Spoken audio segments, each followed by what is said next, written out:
Hello, I am Ronan Chris Murphy from Ronan's Recording Show in Veneto West Studio in Los Angeles. And I'm going to do this as a bonus episode for Ronan's Recording Show about the A-Designs nail compressor. And see, the thing is, just because I'm somewhat well known as being a producer and a mixer, and I have a studio not too far away from the A-Designs headquarters, I know those guys, so they let me try out a lot of their gear before it hits the market, and I give them some user feedback and things like that on it. And the last thing I got to play with was their new compressor, which is called the Nail. And it's an interesting box. It's not like things that you've used before. Just the controls and everything aren't really super intuitive, and I've just been getting deluged by people asking me kind of what stuff does, and I've seen a lot of people really confused about it. So I just wanted to do this little video for a couple minutes to walk you through the controls in case you get a chance to test one or own one. All right, here is a close-up of the Nail, and I'm going to try and play a little bit of audio as well going through it, but keep in mind the only audio that you're actually hearing on this video is from the onboard camera mic, and I'm just doing this really quick before I jump on a plane to do some work over in Europe, so I can't vouch for any of the sound mix or anything like that. But let's go through the controls, and I'll probably go through a little bit backwards, start easy, and then go from here.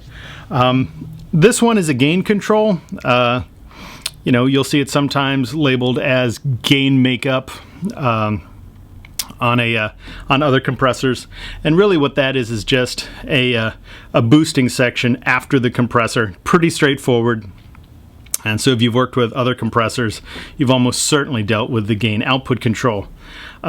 This right here is a wet dry or a direct comp control. So when it is fully clockwise, it is just the compressed signal.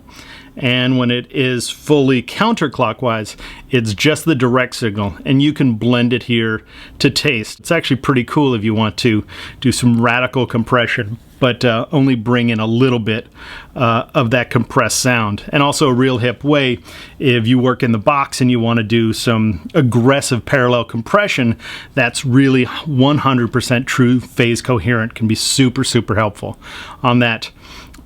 In the stereo link mode, when you link it into stereo, not only does the left and right side link in terms of it compresses, so if one side attenuates the signal, both sides will go down.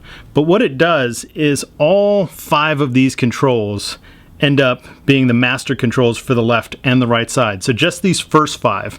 So no matter whether you're in stereo link mode or dual mono or off mode, these two are always independent from each other, and when you're in stereo link mode, these become the master controls for the left and the right side.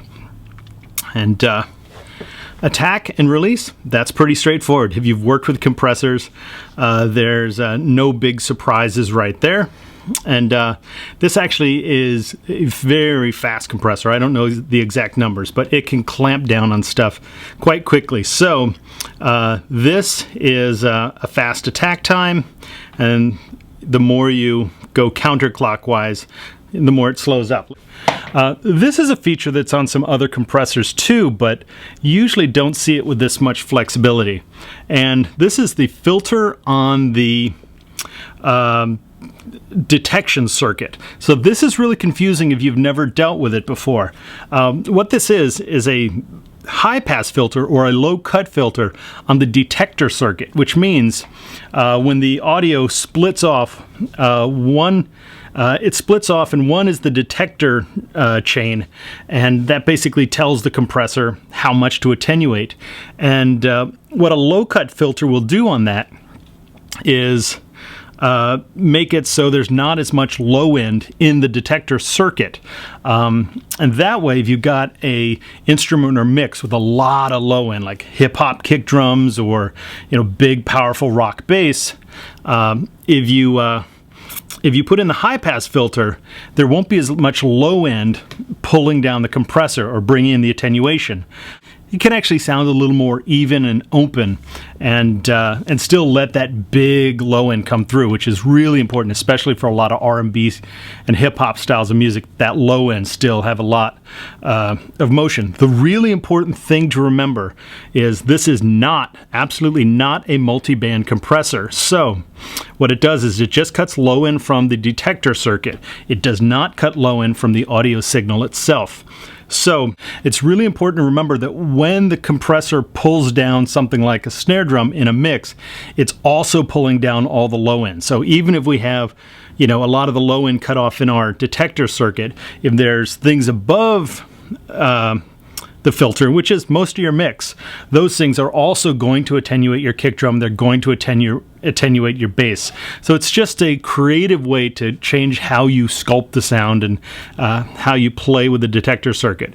But it's really something you got to try on a mix, especially. You can use it in other places, but really on mixes is where this kind of functionality really shines. In and out, pretty straightforward, and this just changes this meter over here from gain reduction over to output level, and you can see that these meters are actually independent. All right, so here's where this box gets confusing for a lot of people, and it is the dual threshold control, which is one of the really unique things about the nail, but also one of the most confusing.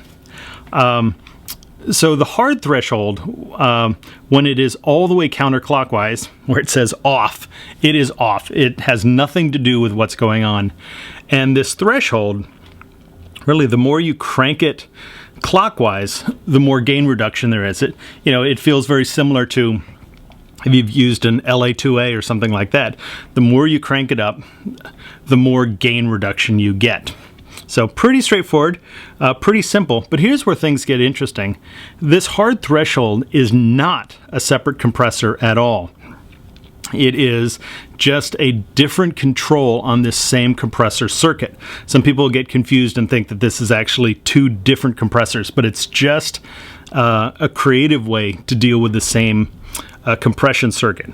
So what will happen is you set this to a certain amount of compression, but then if you turn this up at all, you engage this hard threshold. And what the hard threshold is really a true actual threshold. So you can actually set it that whatever's happening on here only kicks in when this threshold when it exceeds this threshold. So let me just run some music and kind of show you how this works a little bit. So I'll turn that music down just a little bit. So again, boom, tons of compression, no compression. Pretty simple, pretty straightforward right there. So what I'm going to do now is set this up for some pretty aggressive compression, but now we're actually going to turn our hard threshold on. Notice how it's not doing any gain reduction at all. And the more I lower this, hold on, let me back this up.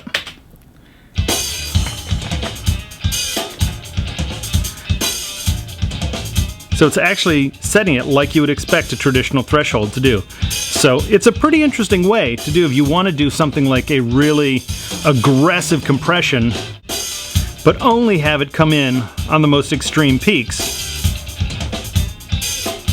Let me just make so that you've got that amount of control. So right when it hits the threshold, a whole bunch of compression comes down. It's not like any other compressor I've used, and I could talk all day, but you really have to start playing with it to truly see how it feels and how it might work for your own applications. But that's the important things to remember on this, that these are just two controls for the same compressor circuit. This is just a high pass filter or a low cut only on the detector circuit, and everything else is pretty straightforward.